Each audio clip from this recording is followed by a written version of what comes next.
dalam nama Yesus Hamasiah. Terima kasih ya Bapak ya. Kami mengucap syukur, berterima kasih untuk hari ini. Kalau kami dapat belajar materi doa Bapa kami dari prinsip 1, prinsip 2, prinsip 3, prinsip 4, prinsip 5, prinsip ke-6, hari ini prinsip ke-7. Terima kasih Yesus Hamasiah. Urapi Yohanes, urapi firman yang roh yang hidup, memerdekakan roh jiwa tubuh setiap kami di dalam nama Yesus Hamasiah. Dan setiap yang mendengar dan meresponi, mereka biarlah dengan ketajaman menangkap, sehingga mereka menjadi bagian dari Engkau Yesus Hamasiah. Terima kasih Aba Bapa. Kami mengucap syukur, diurapi mereka yang mengikuti di siaran langsung ini Bapa. Di dalam nama Yesus Hamasiah, biar namamu dipermuliakan Bapa, ditinggikan, diagungkan di dalam nama Yesus Hamasiah. Terima kasih. Segala kuasa terendah mencoba mengganggu, menghalangi, kami menyatakan keluar, engkau menyingkir dan tunduk dalam nama Yesus Hamasiah. Engkau tidak punya bagian, engkau tidak dapat mengambil keuntungan, karena engkau sudah dikalahkan oleh darah Yesus Hamasiah. Terima kasih Aba Bapa Yahweh, kami serahkan kepadamu Bapa untuk Yohanes mau menyampaikan prinsip yang ke-7 tentang doa Bapa kami. Kami serahkan ke dalam tangan-Mu. Di dalam nama Yesus Hamasiah, segala kemuliaan hormat bagi Engkau kekal selama-lamanya. Haleluya. Amin. Tuhan juga tahu. Amin. Karena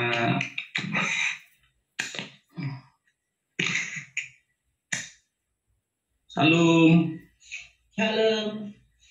Terima kasih Bapak ya. Kami membahas tentang doa Bapak kami. Kemarin sudah kita bahas tentang prinsip tentang doa Bapak kami itu, yaitu tentang yang pertama itu doa itu Bapak kami yang di surga itu harus ada hubungan dengan Bapak Yahweh. Itu yang pertama. Itu sudah kita bahas tentang doa Bapak kami. Karena doa tidaklah sederhana yang dibayangkan, atau doa bukan ritual atau agamawi, tetapi sejak prosesi kelahiran baru, kalau sudah lahir baru itu sudah dibaptis, pembaharuan, maka doa menjadi efektif secara spiritual, bukan lagi hanya komunikasi manusia dengan Bapak Yahweh, tetapi komunikasi antara roh, komunikasi dengan roh. Jadi roh sama Roh Kudus dengan roh Bapak Yahweh, kita itu berkomunikasi, hubungan antara roh Bapak Yahweh dengan roh kita melalui dibikin semakin kuat dengan Roh Kudus. Kalau kita nggak mampu, Roh Kudus yang menyambungkan hubungan intim dua arah antara Bapak Yahweh dengan roh kita. Jadi kemarin udah kita bahas yang pertama tentang hubungan. Terus yang kedua adalah kita itu tentang dikuduskan namamu. Pujian penyembahan. Kedua, pujian dan penyembahan. Yang pertama adalah hubungan dengan Bapak kita, bahwa setelah udah dibaptis kita ada hidup baru, itu ada hubungan kekeluargaan dengan. Kenapa kok disebut kekeluargaan? Kita udah sebut sebagai anak, dan kita bisa nyebut sebagai bapak. Tapi bapaknya bapak siapa? Kan ada bapak juga namanya si A, si B kan nama. Tapi kita bisa menyebut bapak kita adalah Bapak Yahweh Adonai Yesus Hamasiah. Makanya kalau setelah udah dibaptis, kemarin udah terangin, kalau kita dibaptis, dulu kita nggak ngerti dibaptis atas nama Bapa, Anak, Roh Kudus, amin. Udah. Rupanya itu Bapak itu di alam semesta banyak banget. Bapak penjahat itu, bapak-bapak di luar sana itu semua itu pengen sebut nama bapak, tapi bapak namanya bapak siapa? Tapi setelah kita bergabung di dalam kekeluargaan disebut kita sudah jadi anaknya, makanya kita nyebut Bapak kita adalah namanya Adonai Yeshua HaMashiach, itu kita sebut Bapak Yahweh itu. Terus kita yang kedua, prinsip yang kedua adalah Bapa kami di surga, yang kedua dikuduskanlah namamu. Jadi nama Bapak Yahweh itu harus dikuduskan melalui puji-pujian, penyembahan, terus nyebut namanya benar, kita agungkan namanya, kita muliakan namanya. Terus prinsip ketiga menyatakan kita setelah udah dikuduskan nama Bapak Yahweh, itu udah memuji, menyembah, mengagungkan, memuliakan dan mengagungkan nama Dia. Itu yang ketiga, kita udah dikasih otoritas bahwa kita sudah siap untuk dikasih otoritas untuk menyatakan otoritas dan kuasa. Bapak Yahweh melihat, ini udah siap nih, diutus untuk memberitakan nama yang benar, nama Bapak Yahweh. Itu kita sebut, datanglah kerajaanmu, jadilah kehendakmu di surga seperti di bumi. Nah, ini kita terangkan kemarin sudah, kenapa LT3 sama LA itu kok berbeda. Kalau LT3 itu di roh dulu, baru jiwa, baru tubuh. Kalau LAI itu bumi dulu, baru ke surga. Itu perbedaannya. Makanya kita prinsip ketiga menyatakan kita itu kasih otoritas. Kenapa kita jelaskan kemarin sudah roh dulu, roh itu kan Bapak Yahweh itu ada roh. Manusia itu asal usulnya kan belum ada roh, itu nggak ada kuasa. Setelah udah ada roh di dalam Bapak, roh kita ada rohnya Bapak Yahweh, kita ada kuasanya. Kita udah kasih otoritas. Bapak Yahweh menghembuskan napas ke kita, otoritas ada dalam kita. Kita udah dewasa, udah kasih otoritas untuk mengalahkan seluruh alam semesta di dunia ini. Yang menguasai dunia ini adalah Lucifer. Jadi kita udah merebut, karena kita udah kasih kekuasaan. Kita kalau mau pengen mendengar atau melihat itu di kemarin udah kita bahas, itu di video yang prinsip ketiga menyatakan otoritas. Terus yang keempat, kemarin kita udah bahas lagi, menaikkan permohonan untuk roti hidup. Roti hidup itu udah berikanlah kami pada hari ini makan kami yang secukupnya. Itu roti hidup itu makan kita sehari-hari. Kalau tubuh kita itu makan sehari-hari itu 3 kali sehari. Sini roti hidup ini yaitu Bapak Yahweh turun ke dunia supaya hidup kita itu manusia roh, manusia tubuh kita ini, itu roh kita itu biar hidup kembali, bisa ada komunikasi hubungan intim dengan Bapak Yahweh. Makanya kalau Yunani itu perjamuan kudus. Kalau kita itu perjamuan Yeshua HaMashiach, itu makan semeja dengan Yeshua HaMashiach. Itu kalau kita sehubungan dengan Bapak Yahweh atau dengan Bapak kita, itu sehari itu minimal kita itu ada makan bersama-sama semeja dengan Bapak Yahweh. Di situ ada makanan-makanan secukupnya untuk hari ini misalnya. Besok lagi kita juga sama-sama berkumpul bersama Bapak Yahweh, kita ya ngobrol-ngobrol, setelah itu kita makan bersama dengan Bapak Yahweh. Itu melalui, yaitu kalau di kita itu periadaan itu dengan Bapak kita itu selalu ada komunikasi, ada makan bersama.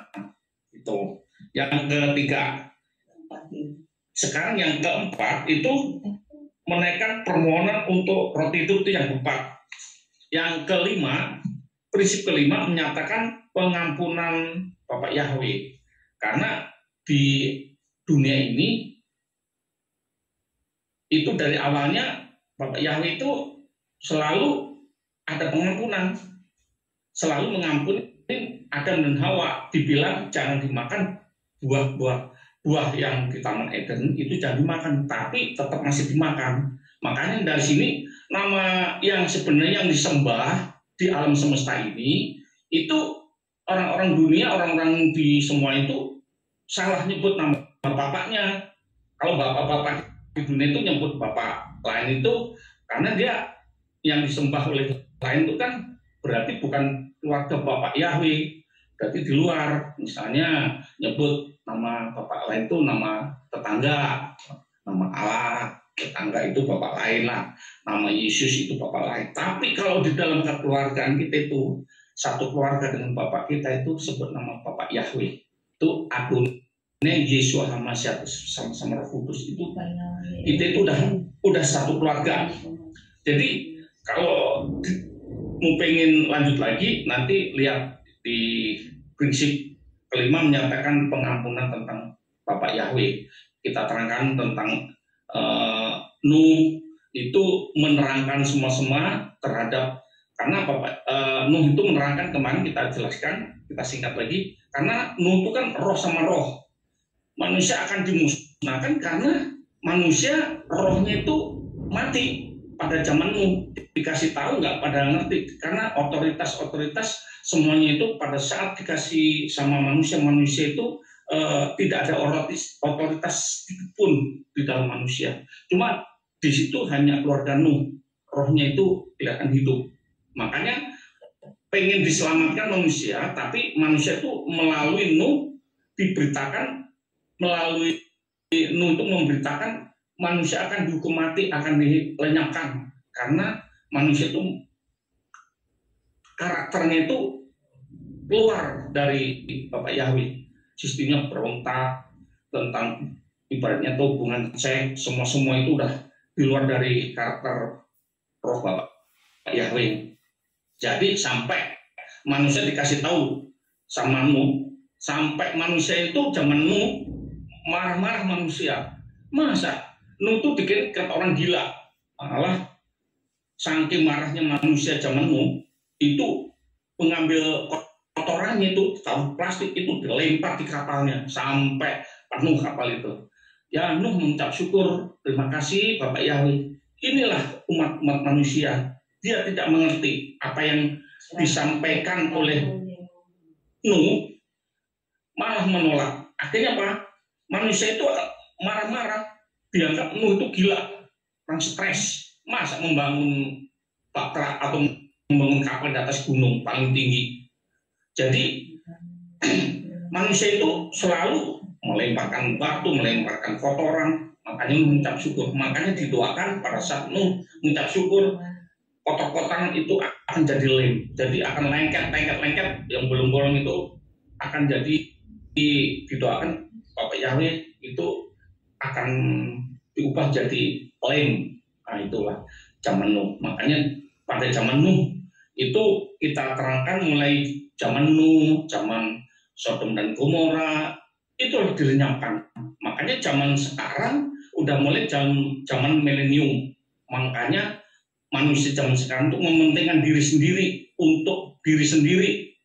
Jadi bukan roh tapi tubuhnya itu dipentingkan untuk kesenangan pribadi, lepas pribadi. Itu zaman sekarang. Makanya ini kami mulai mengumandangkan nama Bapak yang benar. Itu namanya Bapak Yahweh. Dulu memang di Alkitab LAI itu semua nggak ada nama Bapak Yahweh. Karena dari awal udah dimusnahkan. Pengen tapi di kamus ada nama Allah yang benar adalah Yahweh. Cuma disisipkan di Alkitab yang terakhir itu di penerjemahan di kamus. Terus kita yang ke mana tadi, prinsip kelima. Terus yang keenam, kita kemarin udah keenam menyatakan otoritas dan kuasa kemuliaan. Dan janganlah membawa kami ke dalam pencobaan, tetapi lepaskan kami daripada yang jahat. Karena Engkaulah yang punya kerajaan dan kuasa dan kemuliaan sampai selama-lamanya. Kita udah bahas, kita udah dikasih otoritas, kuasa sampai kemuliaan. Jadi nanti setelah kita sudah dikasih otoritas semua, Bapak Yahweh kan maunya kita itu menyatakan kepada saudara, teman-teman kita, maunya Bapak Yahweh itu rumah yang di Sanaim atau rumah yang di surga sana, itu kalau semua udah dipersiapkan, udah dihitung, cukup untuk rumah yang di surga sana, itu Bapak Yahweh akan datang mengambil, atau rapture, kalau di mempelai itu rapture. Jadi orang-orang di dunia ini, makanya kenapa kok kita sampai sekarang mau memberitakan nama yang benar, nama Bapak Yahweh.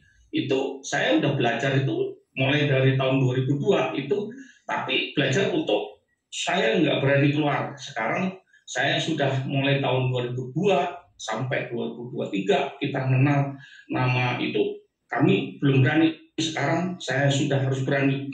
Pada saat Nuh pun juga itu memberitakan setelah kapal sudah terjadi, dia beritakan nama yang benar. Nah, di sini kita yang tentang dua bapak kami ini, yang keenam itu menyatakan otoritas. Kita itu menyatakan otoritas Bapak Yahweh, bahwa kita sebenarnya sebagai anaknya, keluarganya. Ayo kita balik lagi sebagai keluarga Bapak Yahweh. Jangan mengikuti keluarga yang lain, keluarga Yunani, keluarga siapapun lah, kita nggak sebut satu persatu, tapi balik lagi menjadi keluarga Bapak Yahweh, dari yang disembah oleh Abraham, Ishak, dan Yakub atau Israel sejati. Terus prinsip yang semua udah kita bahas semua, dari pertama, kedua, ketiga, keempat, kelima, keenam. Kita menyatakan bahwa semua yang kita kerjakan, kenapa kok tentang doa Bapak kami itu ada 7 prinsip.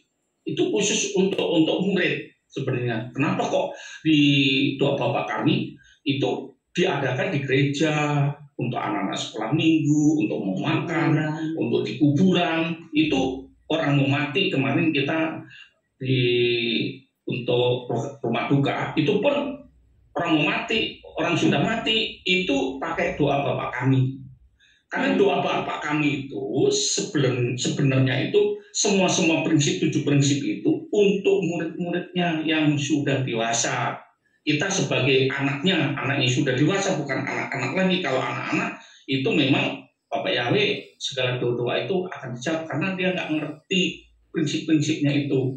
Karena 7 prinsip itu mengenai semua otoritas, tentang hubungan otoritas, terus dengan makan bersama-sama dengan Bapak Yahweh, itu 7 prinsip.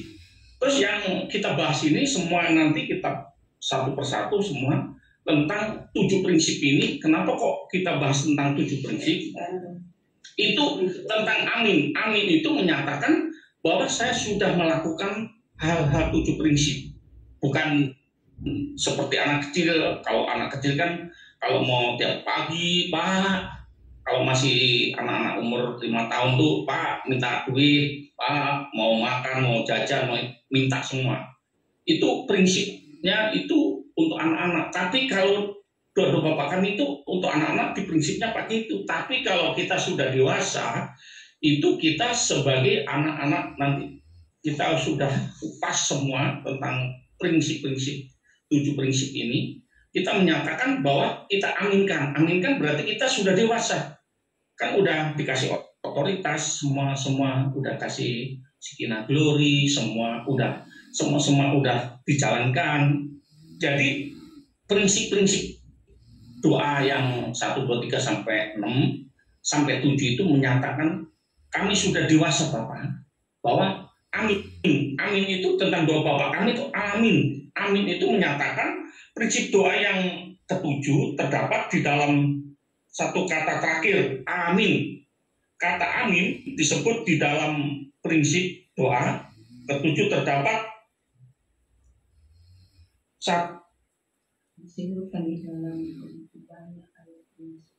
prinsip doa yang ke-7 terdapat di dalam satu kata terakhir, amin. Kata amin disebut di dalam begitu banyak ayat-ayat Perjanjian Lama dan Perjanjian Baru. Dalam Perjanjian Lama, kata ini bahasa Ibrani, amin, memiliki makna tertentu, antara lain merupakan kepastian. Kalau orang kata, gimana? Jadi, ya, itu, ya kalau kita itu di dalam doa Bapak kami, amin. Nah itu. Terus menjadi teguh itu menjadi benar-benar, iya, oke, gitu. Tetap dapat dipercaya, itu adalah kata amin. Terus merupakan, kalau kita mengatakan amin itu kita harus setia bahwa kita selalu ada hubungan intim dengan Bapak Yahweh, dengan selalu ada makan bersama, bertemu terus, itu supaya ada kesetiaan terhadap Bapak Yahweh atau Elohim yang setia. Gambar tentang Elohim itu dibaca coba di Yesaya 65 ayat 16. Ayo kita coba, ini singkat nanti lebih jelas lagi. Yesaya 65 ayat 16 berkata, siapa yang memberkati dirinya sendiri di bumi akan memberkati dirinya sendiri dalam Elohim yang benar. Dan siapa yang dilaknat di bumi akan diambil sumpah oleh Elohim yang benar, karena kesesakan yang dahulu telah dilupakan, dan karena mereka telah disembunyikan dari mataku. Nah itu kan, makanya Bapak Yahweh itu, siapa yang memberkati dirinya sendiri di bumi akan memberkati diri sendiri dalam Elohim yang benar. Dan siapa yang dilaknat di bumi akan diambil sumpah oleh Elohim. Jadi siapa memberkati di sini itu mementingkan diri sendiri, itu Bapak Yahweh nggak senang. Tapi pada saat kita hidup ini hanya kita mementingkan Sang Pencipta itu Bapak Yahweh. Semua hidup kita serahkan ke Bapak Yahweh. Bapak Yahweh akan melihat, oh berarti anakku ini udah dewasa. Tapi kalau di ayat 16 ini, siapa yang memberkati diri sendiri di bumi akan memberkati diri sendiri dalam Elohim yang benar. Itu menurut dia itu, wah ini berkat dari Bapak Yahweh, berkat dari Elohim. Bukan, itu mementingkan diri sendiri. Itu Bapak Yahweh tidak senang itu. Tapi yang senang adalah hidup ini hanya mengandalkan dari Bapak Yahweh. Semua itu serahkan ke Bapak Yahweh. Berdoa harus berserah. Kalau orang-orang di dunia ini kalau berdoa kan mengandalkan kekuatan itu genggam gini sekuat. Inilah dari saya, semua dari saya. Aku ingin menguasai dunia ini milik saya, semua milik, harta semua ini, mobil, rumah banyak ini milik saya, digenggam gini. Tapi kalau kita berserah, angkat tangan, Bapak Yahweh, semua harta semua ini adalah milikmu. Kami hanya bisa mengelola. Kau percayakan semua milik ini adalah milikmu. Udah kau serahkan kepada saya, akulah yang mengelolanya. Itulah temuan Bapak Yahweh. Itu di mana tadi? Di Yesaya 65 ayat 16. Terus yang kita lanjutkan lagi merupakan pengertian ini tentang amin. Demikian hendaknya. Coba kita buka singkat aja di Yeremia 11 ayat 5 berkata, dalam rangka menegakkan sumpah yang telah aku ikrarkan kepada leluhurmu untuk memberikan kepada mereka suatu negeri yang berlimpah susu dan madu seperti hari ini. Kemudian aku menjawab dan berkata, amin ya Yahweh. Amin ya Yahweh. Haleluya. Amin ya Yahweh. Amin. Nah ini kata amin. Jadi amin ya Yahweh ini mengucap syukur bahwa dalam rangka menegakkan sumpah yang telah aku ikrarkan kepada leluhurmu untuk memberikan kepada mereka suatu negeri yang berlimpah susu dan madu seperti hari ini. Kemudian aku menjawab dan berkata amin. Karena Bapak Yahweh itu maunya kita itu kalau semua serahkan ke Bapak Yahweh, semua itu hidup kita itu di sini di ayat Yeremia 11 ayat 5, kita itu berlimpah-limpah susu dan madu, semua dicukupkan semua. Jadi hidup ini sampai kenapa kok sampai dalam kekurangan? Berarti harus kita pikirkan, berarti kita jauh dari sama Bapak Yahweh. Karena Bapak Yahweh itu di alam semesta itu mencukupkan semua kebutuhan kita. Saat kita mau dekat kepada Dia, Bapak Yahweh itu sumber segala berkat, sumber segala-galanya di alam semesta. Dia yang mempunyai segala-galanya. Tapi kalau kita jauh, ya itu banyakkan orang kalau semua digenggam semua karena aku, nanti akan binasa. Itu karena kekuatan manusia itu sendiri. Itu lari kemana? Ya ke Lucifer lah, itu roh lain gitu. Terus di dalam perjanjian baru kata amin. Nah, kata amin itu kita harus dipakai sebagai sebutan untuk Yesus Masih itu di Yesaya 3 ayat 14. Itu kita baca.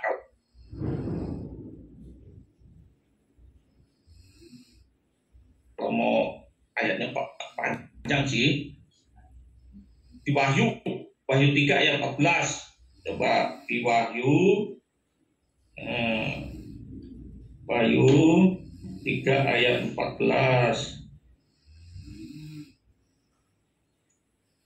Dan tuliskan kepada malaikat, Wahyu 3 ayat 14, dan tuliskanlah kepada malaikat gereja Laodikia, sang amin. Nah, ini kata sang amin. Amin itu sang amin itu berarti kalau kita dekat sama Bapak Yahweh itu sang itu alam semesta ini bahwa kita akan diberkati melimpah-limpah itu, katakan amin. Sang amin itu adalah Bapak Yahweh.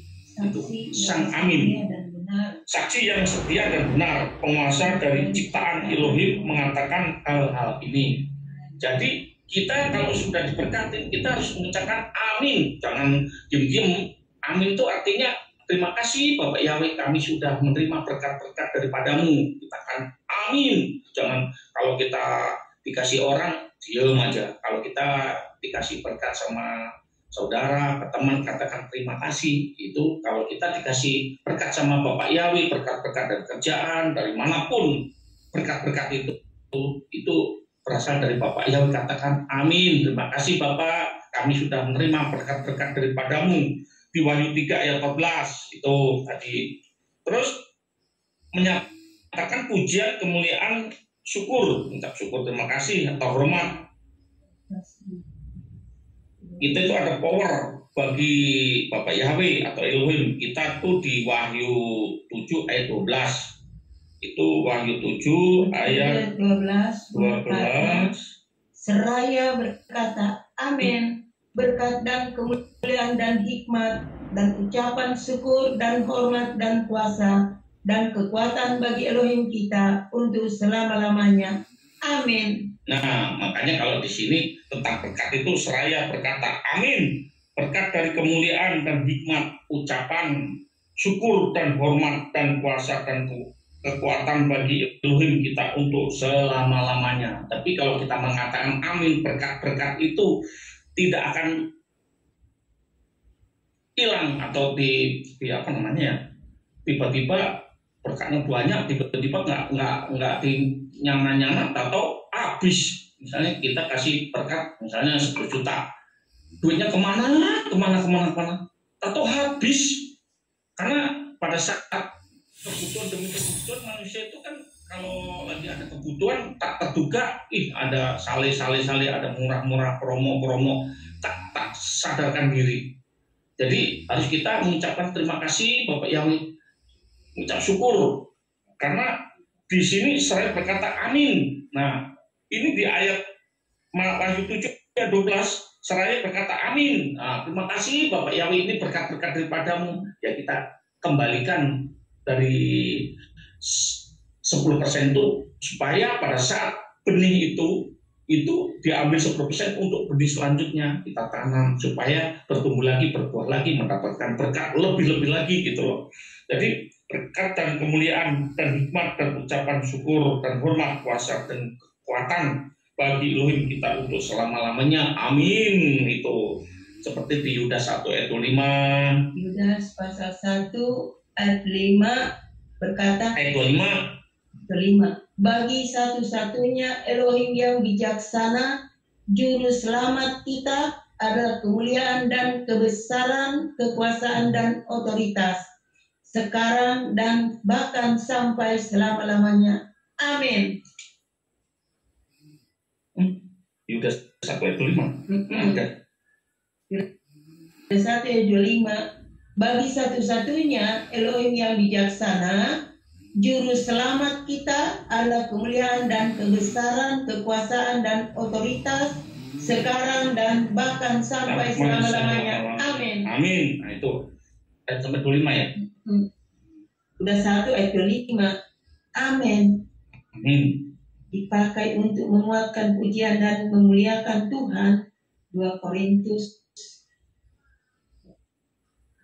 20.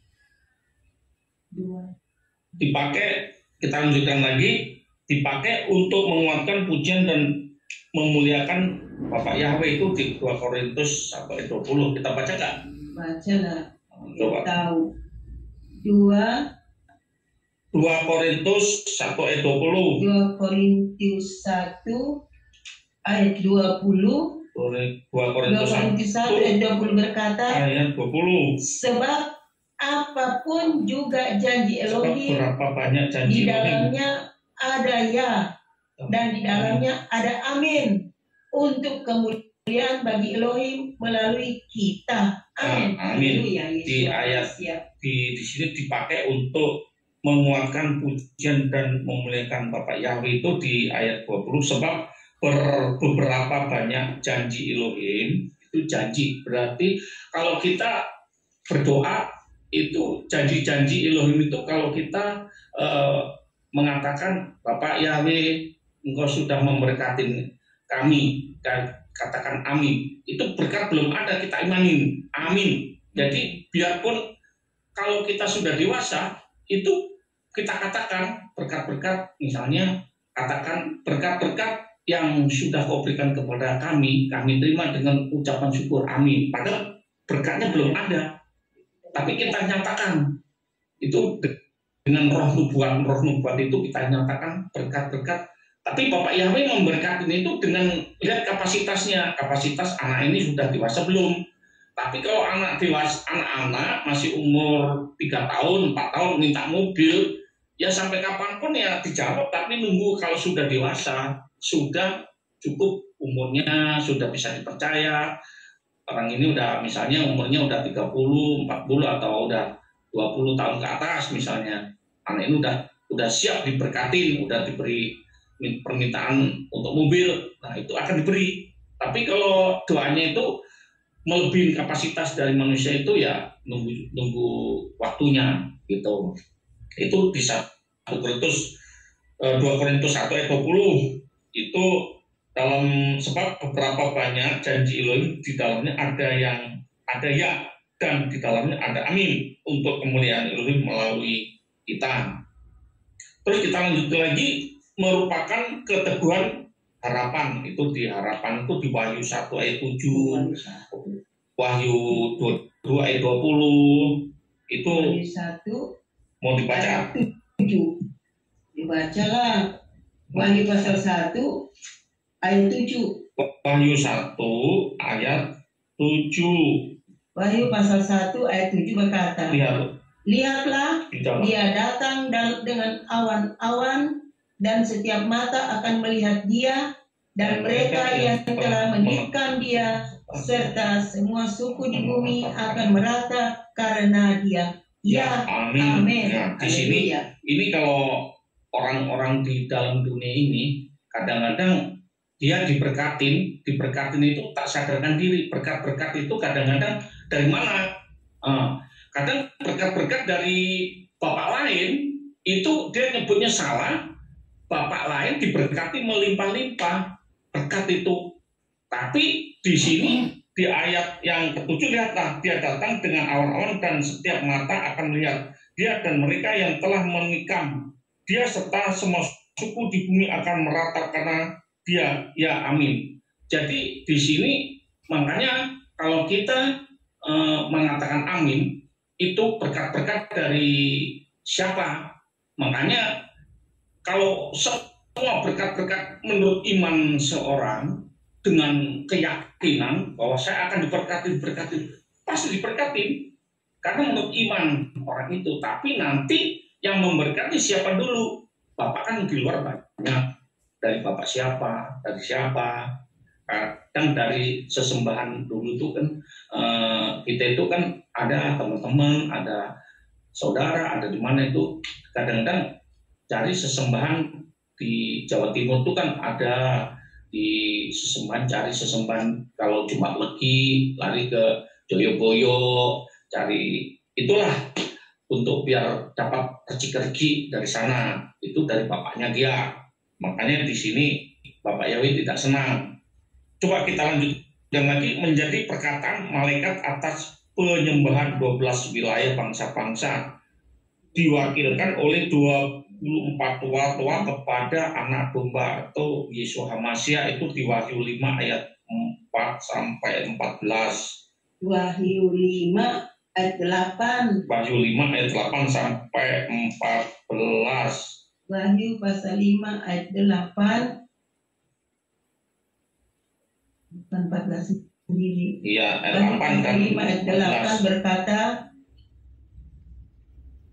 dan ketika dia menerima kitab itu, keempat makhluk hidup dan ke-24 tua-tua itu tersungkur di depan anak domba itu, seraya masing-masing memegang kecapi dan bokor emas yang penuh dengan rupa yang adalah doa-doa orang-orang kudus. Amin.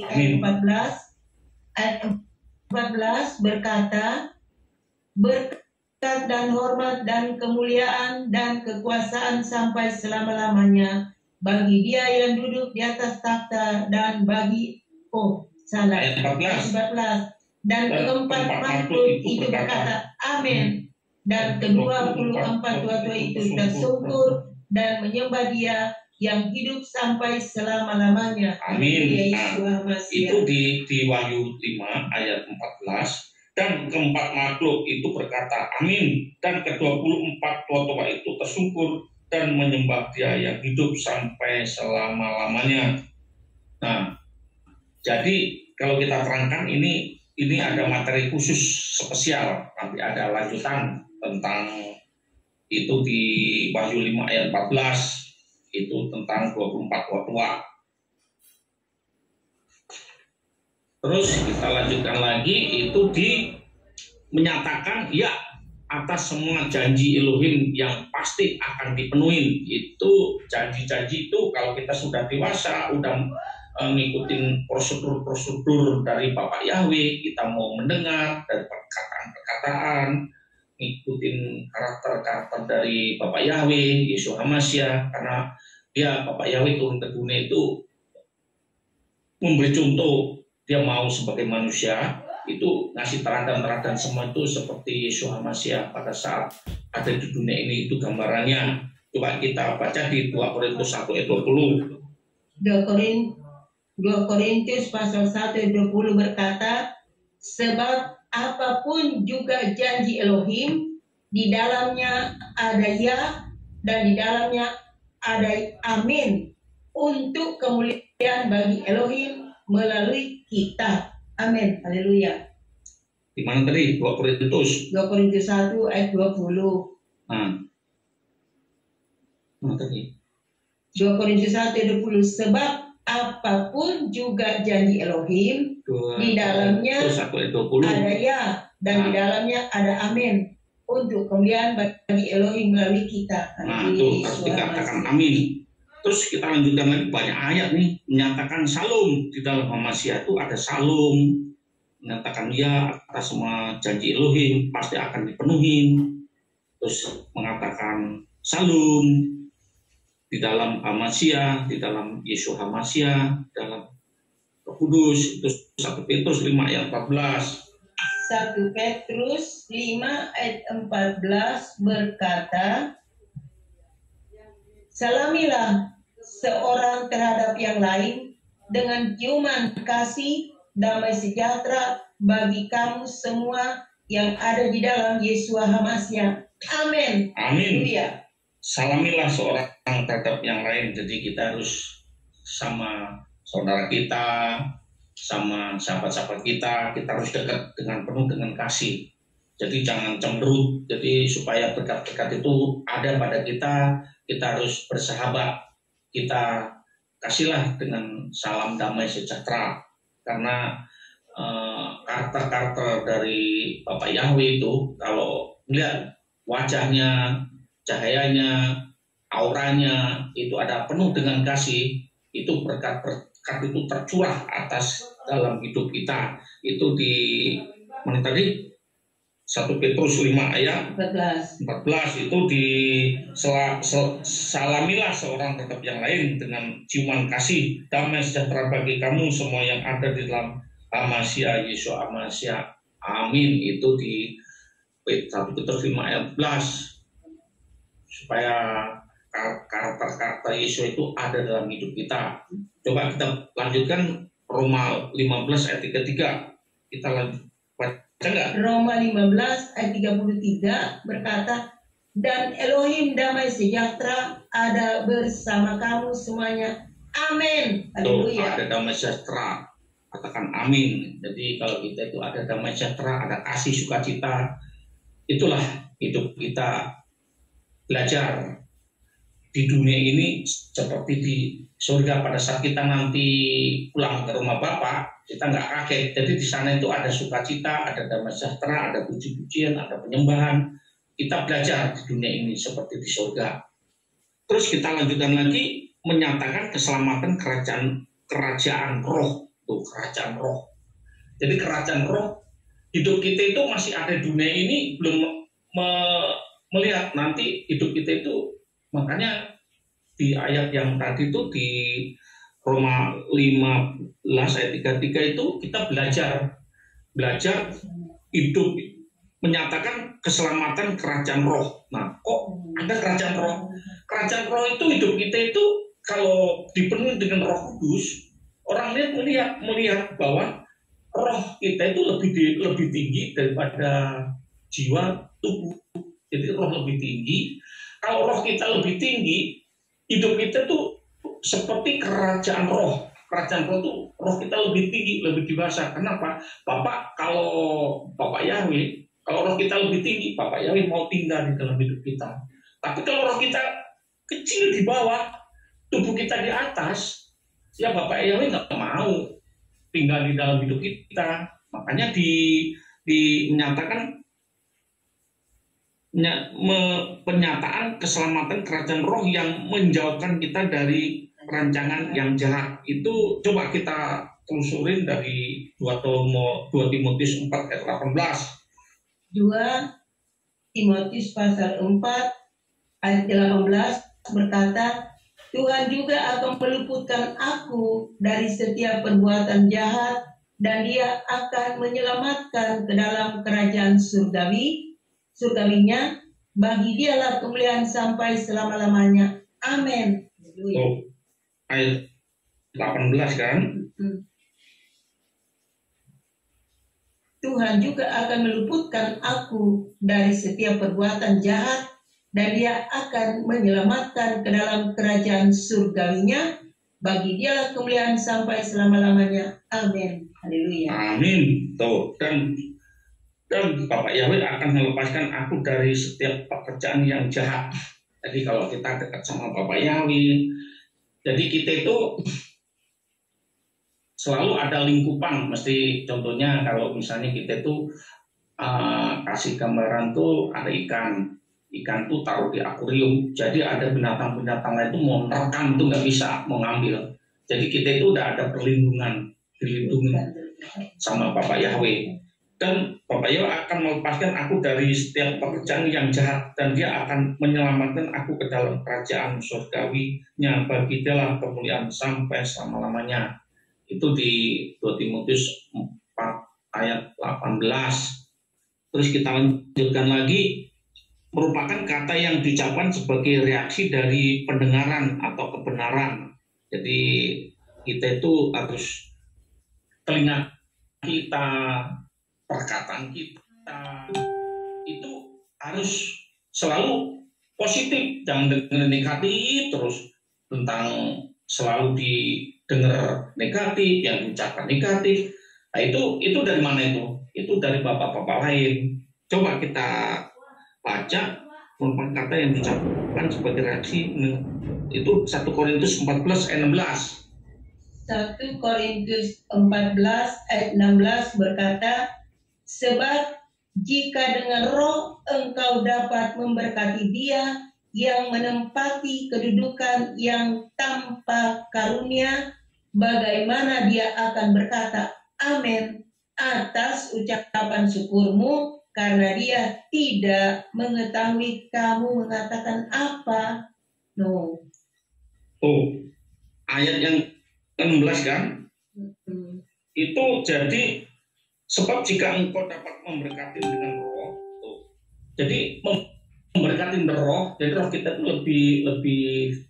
lebih tinggi rohnya. Jadi kita selalu memberkati di dalam roh. Sebab jika engkau dapat memberkati dengan roh, bagaimana orang tak berkarunia yang mengisi tempat itu akan berkata amin atas ucapan syukurmu, karena dia tidak tahu apa yang engkau katakan.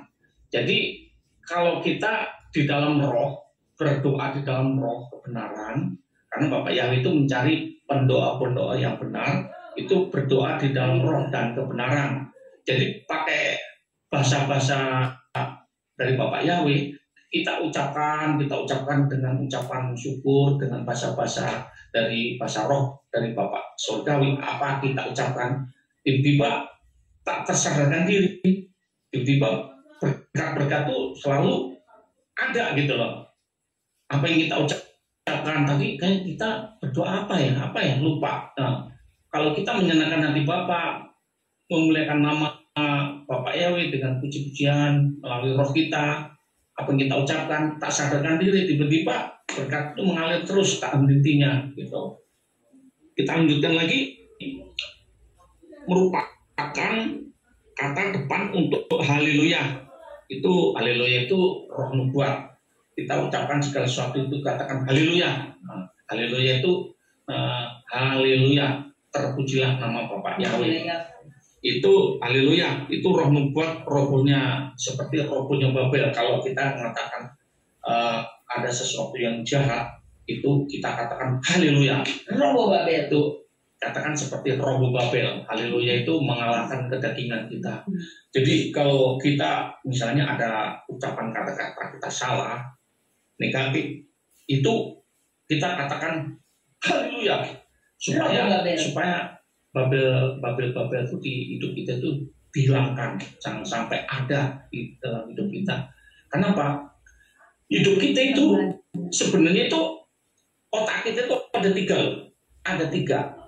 Kiri itu ada negatif, otak kecil, kiri, kanan itu positif.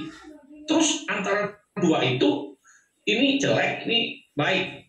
Itu kita kasih contoh. Kiri itu tubuh kita itu. Kalau ini adalah positif itu roh kita, misalnya kasih contoh. Jadi mana yang nongol paling tinggi itu perkataan, perbuatan semua itu dilaporkan ke otak besar. Otak besar laporan ke otak besar diterima. Setelah terima baru dicerna, semua baru disambungkan ke seluruh tubuh. Nah, jadi apa yang hidup kita, roh kita selalu menerima yang terbaik, segala positif, semua itu Bapak Yahweh, karena hidupnya di alam roh, dalam roh, bukan daging. Bapak Yahweh itu daging itu karena pada saat di dunia ini menerangkan Bapak Yahweh itu mau sebagai manusia itu hidup di dalam daging itu kan menggambarkan, melihat sarana pada saat dia melihat dunia itu kacau balau, makanya mau dia sebagai gambaran di dalam kedagingan, dalam hidup di dunia ini kayak gitu. Jadi makanya Yesua itu mau rela mati untuk kita. Jadi kasih contoh Bapak Yahweh turun ke dunia itu. Jadi itu gambarannya. Terus itu memang harus selalu kita katakan haleluya sih, terpujilah nama Bapak Yahweh. Itu haleluya itu kita sebut haleluya itu terpujilah Bapak Yahweh. Jadi Bapak Yahweh itu diutamakan. Karena apa? Haleluya. Jadi yang negatif itu akan hilang, akan roboh semua. Kenapa? Apa? diutamakan adalah Bapak Yahweh. Itu haleluya itu jangan dikatakan itu haleluya itu kata-kata yang positif loh, kata-kata yang power yang terbesar. Kenapa? Terpujilah Bapak Yahweh. Itu kan haleluya, terpujilah Bapak Yahweh.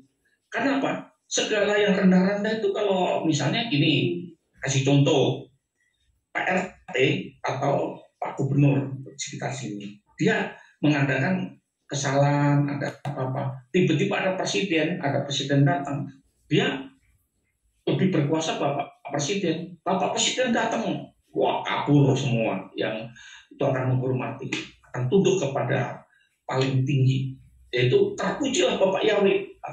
Ibaratnya yang rendah-rendah itu pada saat kita mengatakan terpujilah Bapak Yahweh, orang rendah-rendah akan kabur, minggir semua. Makanya kalau ada orang kesurupan setan, ada yang apapun sakitnya apapun, kita terpujilah Bapak Yahweh atau haleluya, haleluya. Kenapa kok katakan haleluya, haleluya itu? Haleluya mengatakan terpujilah Bapak Yahweh. Itulah kata-kata dari Ibrani. Makanya kata-kata haleluya itu tingkatan tinggi, tingkatan roh. Nah, itu makanya kita di sini kenapa kok saya mau belajar tentang doa Bapa Kami itu khusus untuk murid-murid atau sebagai murid-murid anak yang sudah dewasa, bukan masih anak-anak. Kalau anak-anak itu kan belajar tentang recer, tapi kan kelakuannya masih begitu, nggak akan terangkat. Tapi kalau mau ngikutin teladan-teladan dari pengajaran tentang doa Bapa Kami, 7 prinsip tentang doa Bapa Kami itu kalau sudah mau teladan semua, itu nggak usah ngejar-ngejar, itu pada saat Bapak Yahweh datang ke dunia atau Yesus Mesias datang ke dunia, kita pasti akan ikut karena sudah belajar, kita udah menyatu. Jadi pada saat di dunia ini kita sudah belajar seperti di surga. Surga kan pujian, menyembah, mengagungkan nama Dia. Karena maunya Bapak Yahweh itu di dunia ini seperti di surga. Maka itu Bapak Kami, gitu loh.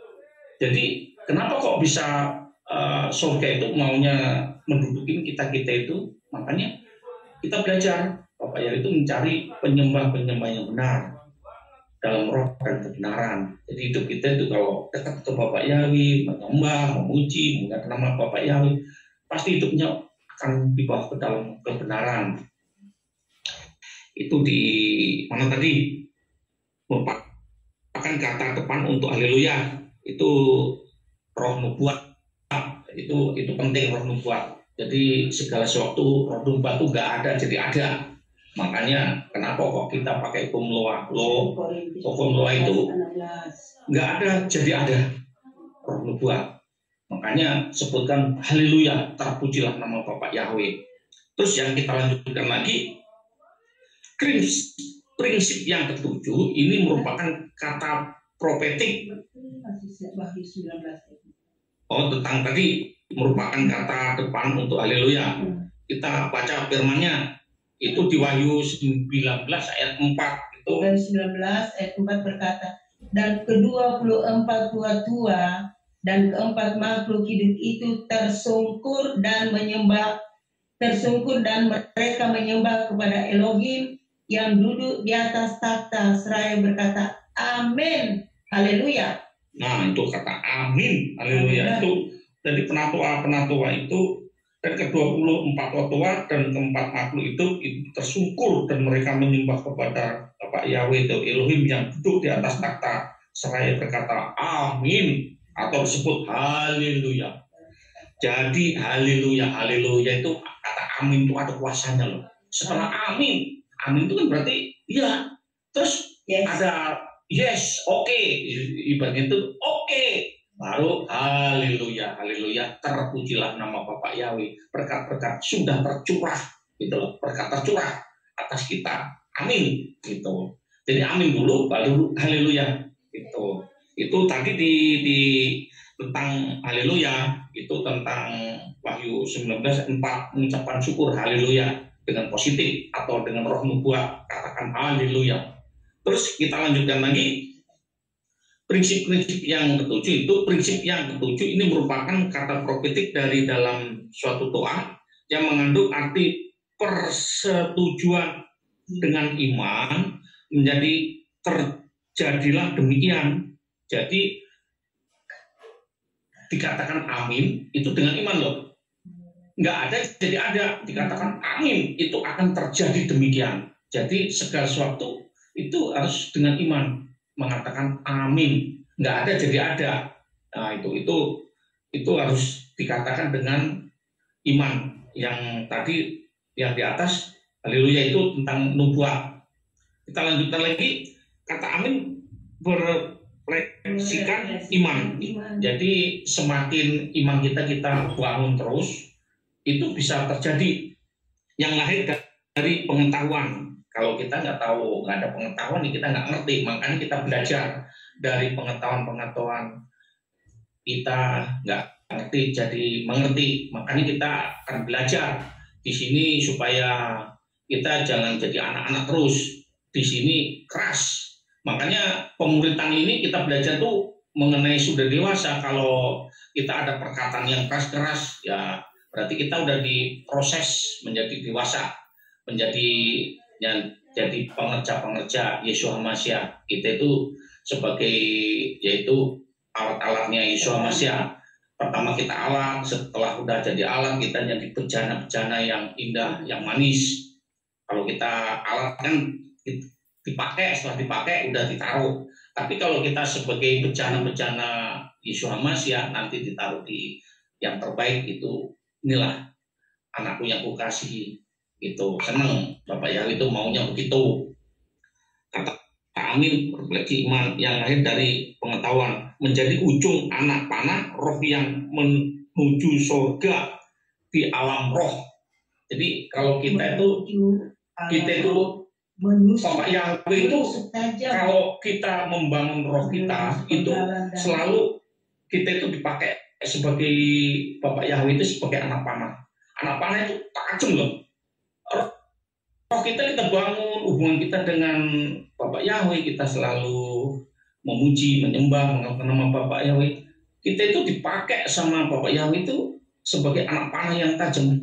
Pada saat kita pakai akan diluncurkan untuk sebagai panah. Dan barisan kuasa sekaligus menusuk tajam menembus penghalang-penghalang barisan blokade atau kuasa kerajaan kegelapan itu karena iman kita. Jadi karena iman kita itu dipakai sama Bapak Yahweh itu seperti panah yang tajam.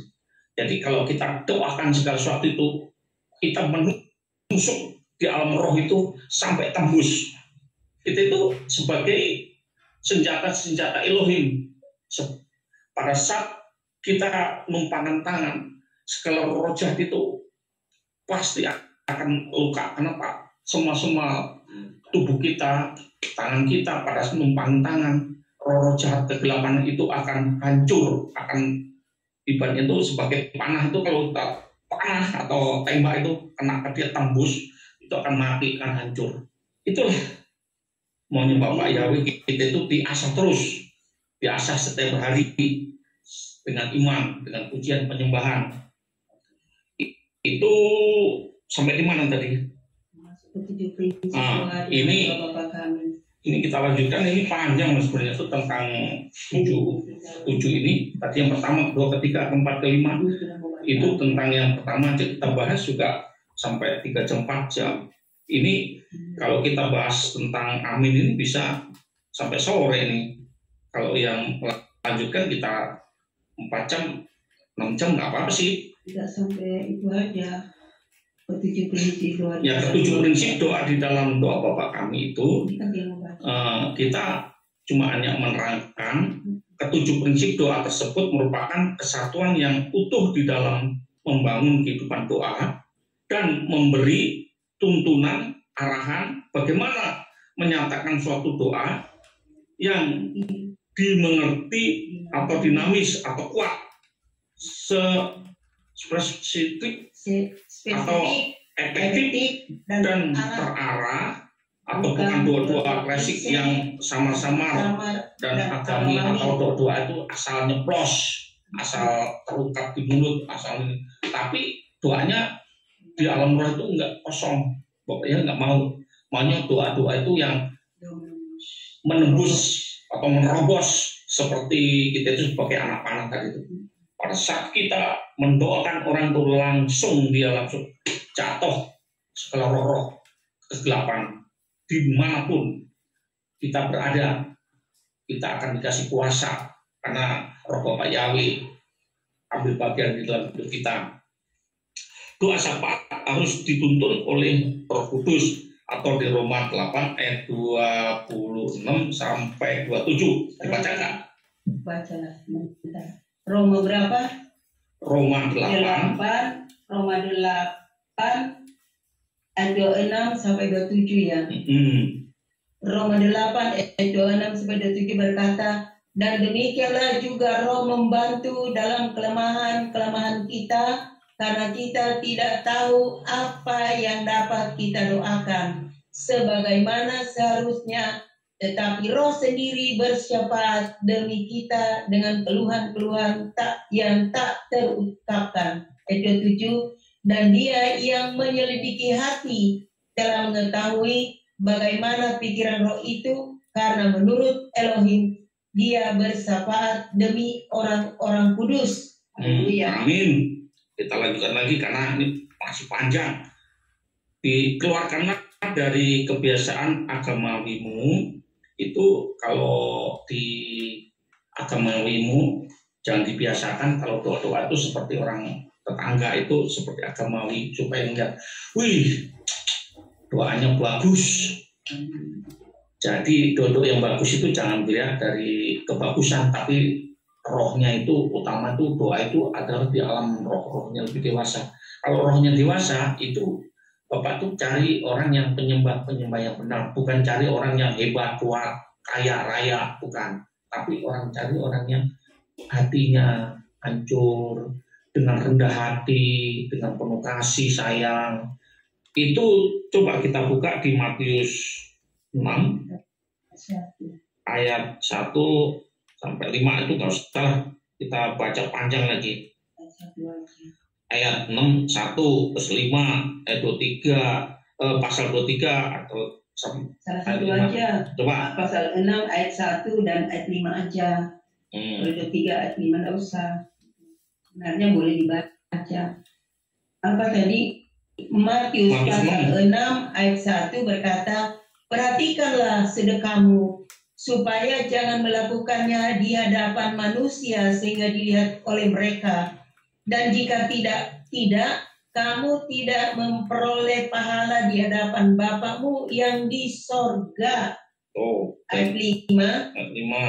Dan ketika engkau berdoa, janganlah menjadi seperti orang-orang munafik, karena mereka suka berdoa dengan berdiri di dalam sinagoga dan di sudut-sudut jalan raya, sehingga mereka terlihat oleh manusia. Sesungguhnya aku berkata kepadamu bahwa mereka telah menerima pahalanya. Di 23 ayat 5. Dan mereka melakukan semua perbuatan mereka untuk dilihat orang, dan mereka memperlebar tali-tali doa mereka serta memperbesar jumbai-jumbai jubahnya. Jadi itulah kesombongan manusia. Jadi nggak suka Bapak Yahweh itu. Maunya kita itu doa itu dengan penuh dengan hati yang sukacita, penuh dengan kasih, jangan sombong tentang orang-orang sudah doanya dijawab, doanya semua itu karena aku, bukan karena semua itu karena Bapak Yahweh. Karena doa pemegang perjanjian harus berlandaskan hati atau pengetahuan dengan iman. Jadi harus dengan hati dan iman, nggak boleh sombong. Terus kita lanjutkan lagi. Pada dasarnya doa orang benar, pada dasarnya doa orang yang benar itu Yakobus 5 ayat 16. Dibaca nggak itu? Boleh. Yakobus 5 ayat 16 itu kan seorang pendoa itu kan itu udah hari demi hari itu kan diungkapkan tuh. Iya, tapi kan dibaca loh. Yakobus pasal 5 ayat 16 dia berkata, akuilah kesalahan seorang terhadap yang lain dan saling mendoakanlah seorang terhadap yang lain supaya kamu dapat disembuhkan. Doa orang yang benar ketika bekerja memiliki kekuatan yang besar. Itu jadi akulah kesalahan seorang terhadap yang lain dan saling mendoakan seorang terhadap yang lain supaya kamu dapat disembuhkan. Doa orang yang benar ketika bekerja memiliki kekuatan yang benar. Jadi akulah kesalahan terhadap yang lain. Jadi kalau kita ada kesalahan, ada kekeliruan, jadi ampunilah dia. Pada saat kita mengampuni kesalahan-kesalahan, contohnya kalau seorang bos, kalau misalnya dia berdoa tapi ada kesalahan sama pembantunya, ada kesalahan sama karyawannya, itu harus ada minta maaf kepada dia supaya pada saat kita minta maaf nggak ke bawah. Jadi yang negatif itu ke bawah itu doanya bisa nggak jadi itu. Jadi kalau bisa sebelum doa itu ada kesalahan minta maaf yang bersangkutan atau doa orang-orang kudus itu Wahyu 5 ayat 8. Dan ketika dia menerima kitab itu, keempat makhluk hidup dan ke-24 tua-tua itu tersungkur di depan anak domba itu, seraya masing-masing memegang kecapi dan bokor emas yang penuh dengan dupa, yang adalah doa-doa orang-orang kudus. Amin. Amin. Itu di Wahyu 5 ayat 8. Itu kasih contoh gambaran yang memenuhi cawan doa di surga memiliki kelengkapan dari 7 prinsip doa tersebut.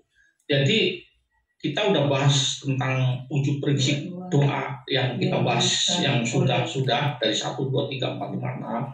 Sekarang 7 kita bahas. Itu cawan doa di surga memiliki kelengkapan dari ke-7 prinsip doa tersebut. Kan kita bahas tentang doa Bapa kami itu 7 prinsip kita bahas itu. Tentang doa Bapa kami yang semaim, dikuduskan namamu, datanglah kerajaanmu, jadilah kehendakmu di surga seperti di bumi. Nah itu kita lanjutkan lagi itu. Nanti ada 7 prinsipnya itu tentang doa-doa. Sebut doa-doa yang dinaikkan oleh mereka yang memiliki kehidupan doa, dan doa-doa inilah yang akan ditumpahkan kembali untuk penghakiman atas bumi untuk membawa perubahan dan menyatakan kehendaknya. Jadi kalau di bumi ini memang bumi ini jahat, gelap banget. Kan Bapak Yahweh itu pada saat ada kesalahan demi kesalahan, mulai dari Adam dan Hawa, itu Adam dan Hawa itu dia nggak mau mengutukin karena dia ada Bapak Yahweh ada dalam sayang kepada dia. Tapi yang dikutukin adalah bumi dan setan atau Lucifer. Itu yang dikutukin. Makanya bumi ini udah kena kutuk dari awalnya. Makanya pada saat kita sebagai pendoa udah kenal sama Bapak Yahweh, bumi yang kita injak itu kita kuduskan dengan kuasa darah Yesus Masiah. Karena kita udah dikasih otoritas itu untuk membawa perubahan dan menyatakan kehendaknya. Jadi pada saat kita ada di bumi ini, bahwa apa yang ada di bumi ini kita nyatakan itu menurut kehendak Bapak Yahweh. Jadi kita perbuat apapun di bumi itu berhasil karena bumi ini menghasilkan hasil yang baik. Kalau kita bumi ini kita kuduskan. Bumi ini udah kena kutuk sih.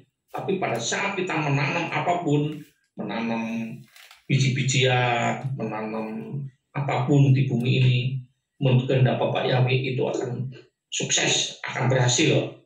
Bukan jadi kutuk, tapi jadi berkah.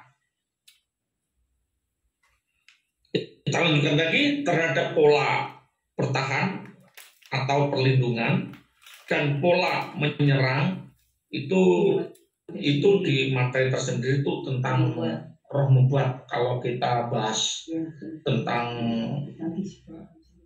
pola pertahanan atau perlindungan atau pola menyerang di alam roh, menyerang di dalam ini Lucifer, itu ada materi sendiri tentang roh nubuat.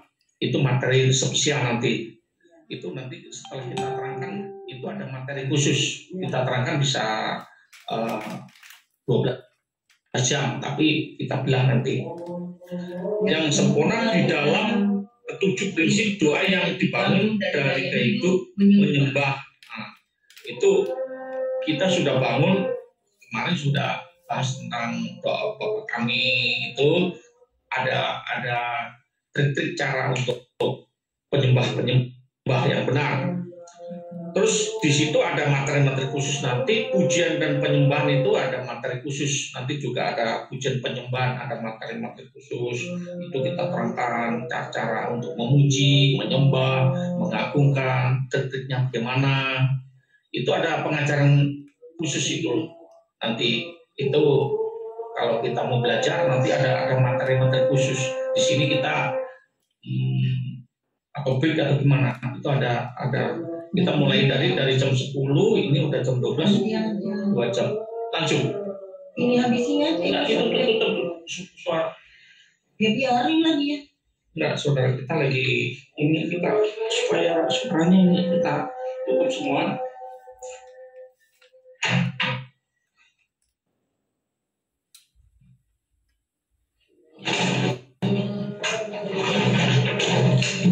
Tetap aja dengar.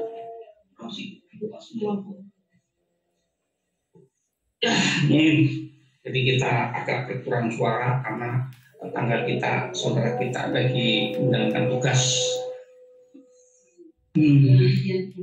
Terus kita sampai di mana tadi? Ujian penyembahan punya materi sendiri. Ujian yang akan tumpahkan kembali untuk penghakiman. Salah yang sudah dibahas. Kedua, terhadap pola dibangun dari gaya hidup menyembah. Terhadap pola ini kan doa-doa yang dinaikkan. Terhadap pola bertahan perlindungan dan pola menyerang dalam materi roh nubuat ini nanti. Menyembah yang sempurna di dalam doa-doa yang dinaikkan melalui kehidupan doa yang stabil merupakan intervensi langsung ke alam roh, di mana hukum roh diterapkan dan memberi pengaruh langsung ke alam fisik. Itu ada materi khusus hukum roh atau perjalanan doa. Itu materi-materi itu nanti ada materi khusus tersendiri tentang hukum roh atau perjalanan doa. Doa itu ada perjalanan, terus materi-materi hukum roh. Hukum roh juga ada doa. Itu kemarin kita udah bahas itu di mana ya? Hukum roh materi itu panjang juga itu. Terus kita lanjutkan lagi, doa merupakan kehidupan gaya hidup yang terus-menerus dan konstan menuju suatu perubahan dalam dinamika spiritual atau setiap atau pemegang perjanjian untuk menggenapi tugas dan fungsi. Atau fungsinya itu tentang akhir zaman itu kan fungsinya ada tentang belajar tentang kenabian atau di akhir zaman ini. Jadi kalau kita belajar tentang pelajaran ini untuk orang sudah murid, sudah dewasa. Jadi kalau kita belajar ini harus keras, harus dimengerti ini. Kita lanjutkan supaya biar cepat selesai. Bagaimana berdoa dan membangun kehidupan doa kita biar cepat. Kehidupan doa dibangun oleh doa-doa yang berkesinambungan. Itu di dalam kesinambungan itu selalu ada kesetiaan dan ketaatan dalam berdoa. Jadi kalau dalam berdoa itu harus ada ketaatan. Doa yang radikal akan membangun kehidupan doa yang radikal. Semua dimulai dari respon kita. Jadi kalau kita doa ada respon, itu doa-doa itu akan cepat dijawab. Tapi kalau doa-doanya asal asal-asal itu ya seperti anak-anak kadang-kadang kalau disuruh ya, tapi nggak mau menjalankan, itu responnya kurang. Jadi kalau disuruh sama Bapak Yahweh, disuruh siap, respon cepat, bertindak, cepat melakukan, itu kemauannya Bapak, itu akan cepat jawab. Kita lanjutkan lagi, partikel suara itu, doa itu suara unsur fisik yang dilepaskan di bawah oleh Roh Kudus. Itu apa yang kita doakan itu kalau doa-doa jangan berdiam. Berdiam itu kalau kita berdoa kuping kita harus dengar. Itu di alam roh supaya bisa mendengar. Kalau kita doa cuma kami nggak ada suara, itu di alam roh itu nggak dengar. Tapi kalau di kuping kita dengar, itu di alam roh dengar. Unsur roh menuju suatu perubahan dimensi di pusat bumi atau di Yerusalem itu, dan membawa doa-doa masuk ke dimensi kerajaan Elohim. Itu ada pengajaran tentang doa-doa itu Yerusalem, skema perjalanan doa itu ada pengajaran khusus tentang materi sendiri itu tentang perjalanan doa untuk menerima jawabannya dan bergerak di wilayah bumi dalam kuasanya. Nah, jadi itu ada materi-materi sendiri itu nanti. Terus kita lanjutkan lagi, kedalaman pengetahuan mengenai alam roh, dimensi spiritual secara langsung akan memotivasi kita dalam membangun hubungan komunikasi dengan Bapak Yahweh, juga akan mengefektifkan doa-doa yang naik. Nah itu kalau kita terangkan panjang. Kita lanjut, tetap berada di dalam dimensi perjanjian baru dengan tugas memperbarui perjanjian setiap saat, karena itulah bentuk intimasi kita dengan Yesus HaMashiach, di mana kita akan menerima segala hikmat, wahyu, dan tugas besar sebagai pemegang status. Nah, itu kalau dikasih tanggung jawab ke Bapak Yahweh, itu tugas-tugas kita itu kita harus jalankan. Kita lanjutkan lagi, selalu berdoa dalam status atau kondisi sebagai pemegang perjanjian yang telah memiliki 3 status utama. Nah, kita itu kalau dikasih status untuk memegang perjanjian atau otoritas semua, itu kita itu harus sebagai dalam keluargaan itu kita harus sebagai anak kepercayaan dia, sebagai anak sulung, seperti Yesus Mas itu anak pertama, anak sulung. Anak sulung itu di dalam perjanjian, di dalam keluarga yang dipercayakan kamu sebagai anak sulung. Terus tugas lagi, kenapa kok ada Lewi? Lewi itu kan tugasnya itu memuji, menyembah, mengagungkan nama dia. Itu tugas Lewi, itu memegang perjanjian. Itu nanti ada pengajaran sendiri. Terus ada pengajaran tentang memegang perjanjian itu nabi. Itu ada pengajaran sendiri. Itu yang memegang perjanjian. Itu yang ditugaskan itu Bapak Yahweh, ada ini tugas kamu. Itu anak sulung, Lewi, nabi. Itu ada pengajaran nanti. Yang telah menerima kembali kemuliaan Shekinah Glory. Terus kita lanjutkan lagi, menerapkan pola tabernakel untuk berurusan dengan tabut perjanjian dan di ruang Maha Kudus, dan menurut hukum-hukum Elohim di dalam hubungan kerja dengan Bapak Yahweh. Jadi kalau kita diangkat sebagai anak sulung, kita sebagai pengerja sama-sama di dalam kekeluargaan, kita kasih tugas sama Bapak Yahweh.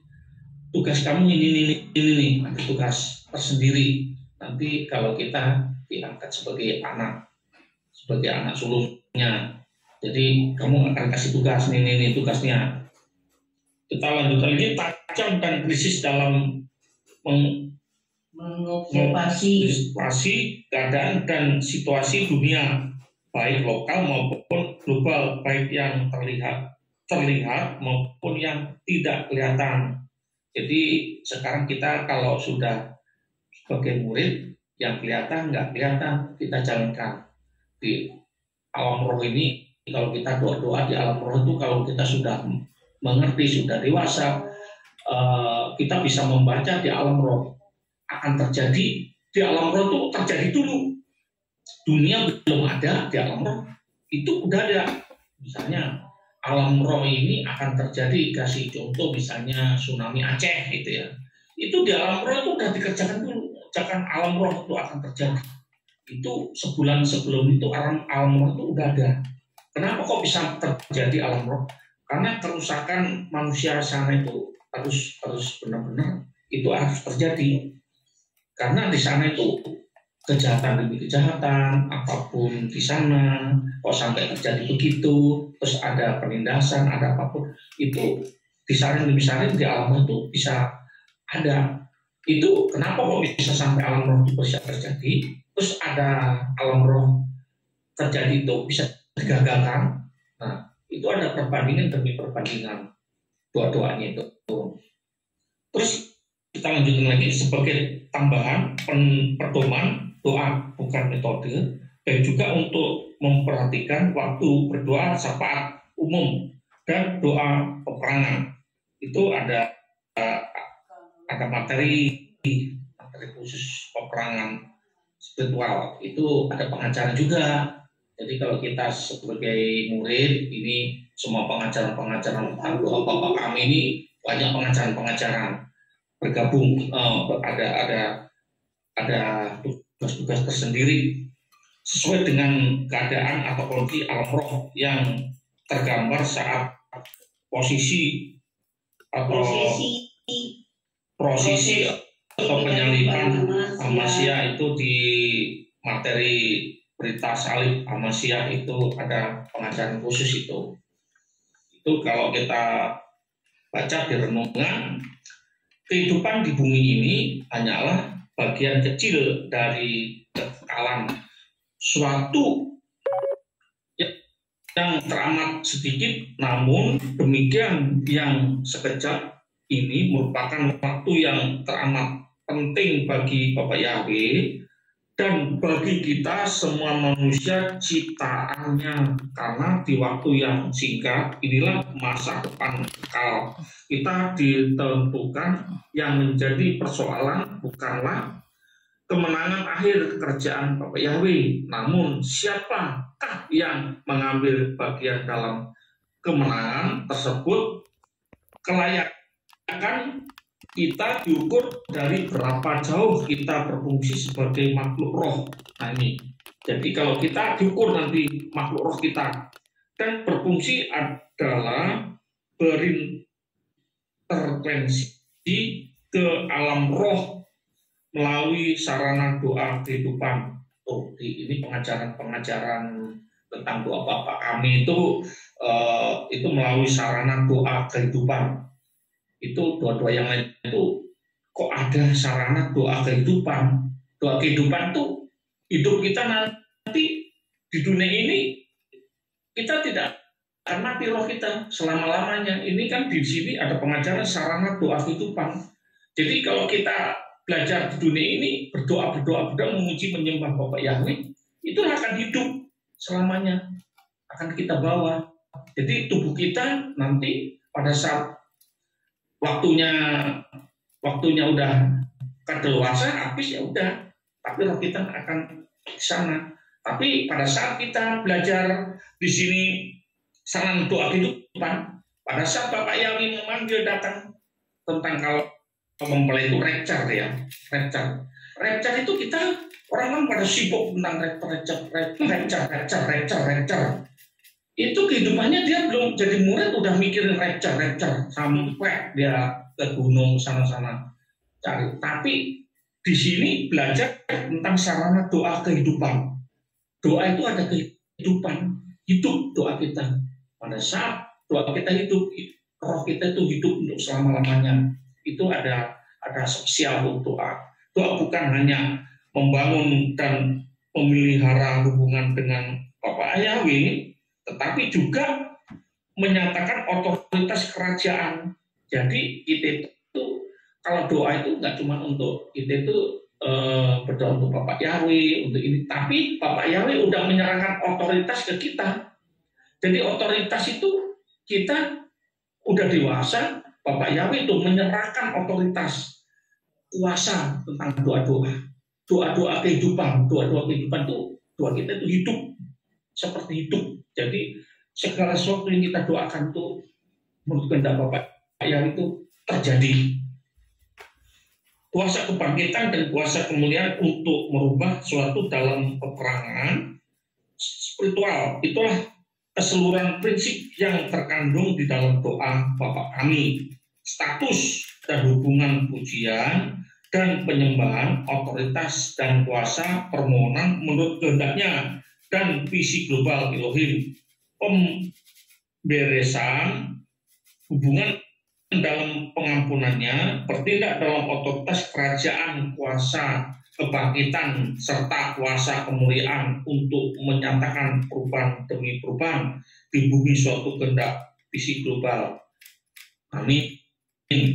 Jadi kita itu di sini kenapa menjadi doa kehidupan? Makanya kita bahas tentang 7 prinsip tentang doa Bapa Kami ini. Nanti kalau mau pengen melanjutkan lagi itu cari yang kemarin yang ke-6 belum saya diunggah di YouTube, tapi di siaran langsung ada, siaran langsung di YouTube itu ada. Nanti setelah udah siaran langsung ada, kita masukkan ke YouTube itu kita perkecil lagi, kita pendek lagi, itu masuk ke YouTube itu bisanya cuma 2 jam 1. Kemarin kita masuk ke YouTube 1 jam, hampir 2 jam, itu udah hampir 20 giga kita kena itunya. Jadi coba nanti kalau misalnya yang prinsip ke-7 ini kita masukin ke YouTube, bisa kita masukin, kalau enggak ya udah di siaran langsung. Ini kita lanjutkan lagi tentang doa-doa Bapa Kami ini. Kalau yang belum mengerti tentang prinsip doa Bapa Kami, nanti chat aja tanya, nanti di situ kami jelaskan. Ada nomornya di YouTube di situ. Jadi ketik aja, nanti akan kami balas. Ini pengajaran untuk pemuritan. Jadi nanti kita lanjutan lagi tentang apa yang judulnya nanti banyak banget pengajaran. Tapi nanti Bapak Yahweh, kita berdoa untuk Bapak Yahweh, apa yang kami untuk belajar selanjutnya kita serahkan. Kita akhirin dulu karena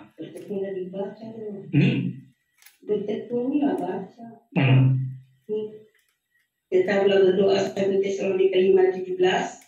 Bertegunglah dalam doa dan dalam pada itu berjaga-jagalah sambil mengucap syukur. Kolose 4:2.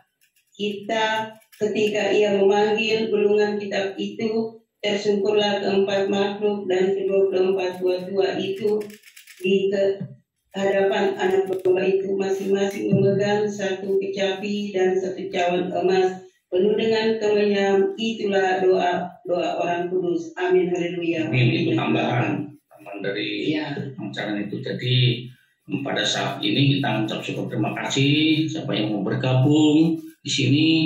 Cahaya Iman, terus apa lagi? Cahaya Iman,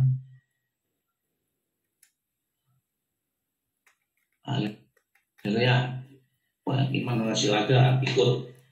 Jadi ini pengajaran kami ini kita sama-sama belajar untuk sebagai murid Yeshua Hamasyah. Nanti dilanjutkan lagi terbilang bekas namanya. Ya, kita berdoa. Coba tak tambah sedikit. Ya, tambah apa? Ya tambahin sedikit ya di prinsip-prinsip doa ini. adanya pernyataan identitas sebagai anak sulung yang terus diperbaharui, prinsip pertama.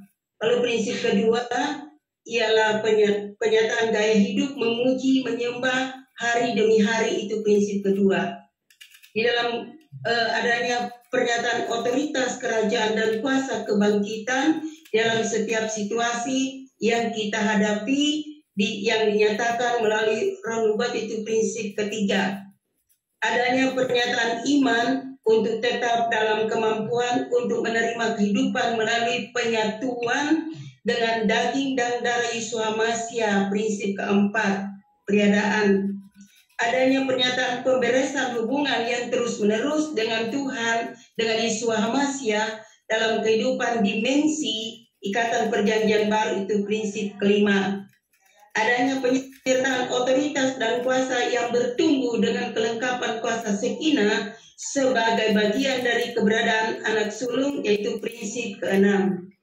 Adanya pernyataan persetujuan yang merefleksikan iman, itu prinsip ketujuh. Ya, sudah. Itu prinsip-prinsip tadi sudah dibacakan oleh itu saya bahas tentang 7 prinsip. Makanya kalau mau pengen itu ya 7 doa Bapa kami yang di Samaim atau di surga, itu sebenarnya itu doa untuk murid-murid yang, karena ke-12 murid itu pada saat belajar tentang doa Bapa kami itu diajarkan cara-cara prinsip-prinsipnya. Jadi yang 70.000 orang yang di sana itu ya pendengar ya dianggap itu doa untuk semua doa Bapa kami itu diungkapkan, didengar, dijawab. Makanya doa-doa itu untuk di kuburan, untuk orang mati, untuk memakan, untuk semua itu tentang doa Bapa kami. Itu di gereja-gereja itu doanya tentang doa Bapa kami. Tapi kalau kita sudah mengerti tentang doa Bapa kami itu adalah 7 prinsip. Nggak usah diucapkan, mudah mengerti, dilakukan lagi.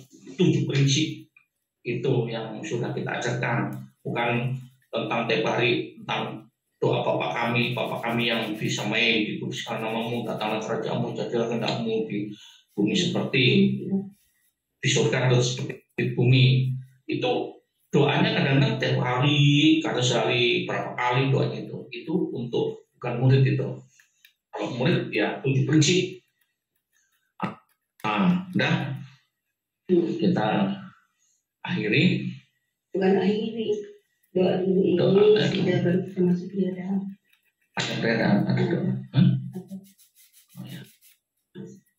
Makasih Bapak Yahweh, pada saat siang ini kami sudah belajar mengenai 7 prinsip ini Bapak, tentang doa Bapak kami, tentang hubungan kami dengan-Mu Bapak. Karena Engkau sudah angkat kami sebagai anak. Otoritas sudah Kau berikan kepada kami. Kami sudah makan bersama-Mu, semeja dengan-Mu. Terima kasih Bapak, Kau sudah percayakan semuanya ini. Doa-doa kami ini Bapak, melalui doa-doa kami sudah Kau sempurnakan. Otoritas sudah Kau berikan kepada kami. Kami hari demi hari Kau sempurnakan Bapak. Kami akan lebih belajar lagi melekat kepadamu, supaya kami menghasilkan buah yang baik, buah yang matang. Ada kasih-Mu, kasih agape-Mu tercurah atas kami, supaya karakter-Mu ada dalam kehidupan kami. Terima kasih Bapak Yahweh. Terima kasih, terpuji nama Kekal selamanya. Kami serahkan kepada Bu Pernika. Amin. Terpuji